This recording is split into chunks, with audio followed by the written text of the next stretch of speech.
ఈ యొక్క సదుపాయాన్ని కల్పించినటువంటి మర్రిపాడు జిల్లా పరిషత్ ఉన్నత పాఠశాల ప్రధానోపాధ్యాయులు గారికి, సుధాకర్ సార్కి, మరి మిగతా ఉపాధ్యాయులందరూ కూడా జనవిజ్ఞాన వేదిక తరఫున ముఖ్యంగా ధన్యవాదాలు తెలుపుకుంటూ వేదికను అలంకరించిన జనవిజ్ఞాన వేదిక సభ్యులకు, తోటి ఉపాధ్యాయులకు అందరికీ ఆహ్వానము. మా పాఠశాల తరఫున విద్యార్థులకి ఆశీస్సులు.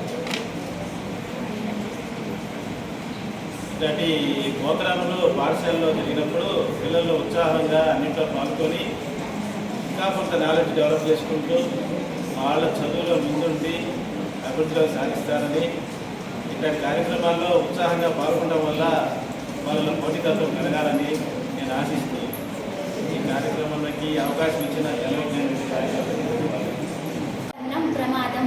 ప్లాస్టిక్ కవర్లు, బకెటీలు, సింగిల్ యూజ్ ప్లాస్టిక్ వల్ల ఆవులు, ఇతర జంతువులు, భూమి, నీరు కలుషితం అవుతున్నాయి. సముద్రంలో ప్లాస్టిక్ సులభంగా కలవదు. జీవ వైవిధ్యానికి these days has a documented input on our planet. The plastic pollution is difficult to control as it has a most used substance like milk or water bottles. My name is Deekshita. I am studying 8th class in JPHS Chilkapadu. Plastic pollution and its solutions. Plastic pollution is one of the biggest environmental problem in the world today. Plastic is very useful in our daily life, but it is harmful to nature. It does not decompose easily and stays in the environment for hundreds of years. People use plastic bags, bottles, straws and containers every day. Most of these are single-use plastics. Animals often eat plastic by mistake and die.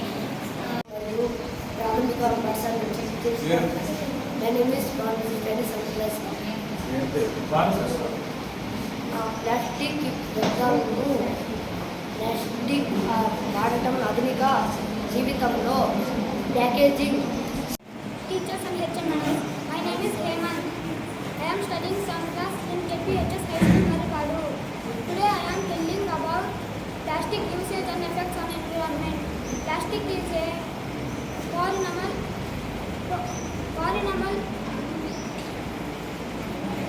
నైపుణ్య అభివృద్ధికి ప్రధానమైనది. ఇది 5+3+3+4 విధానం ద్వారా పునాది దశ నుండి secondary దశ వరకు వృత్తి విద్య పునర్వసిస్తుంది. తెలుగు మాతృభాషలో బోధన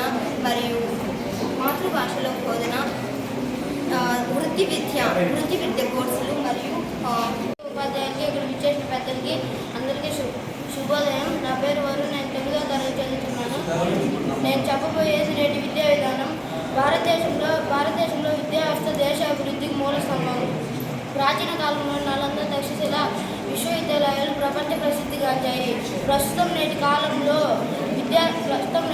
విద్యారంగంలో సాంకేతికతతో కలిసి వేగంగా మార్పులు చెందుతుంది.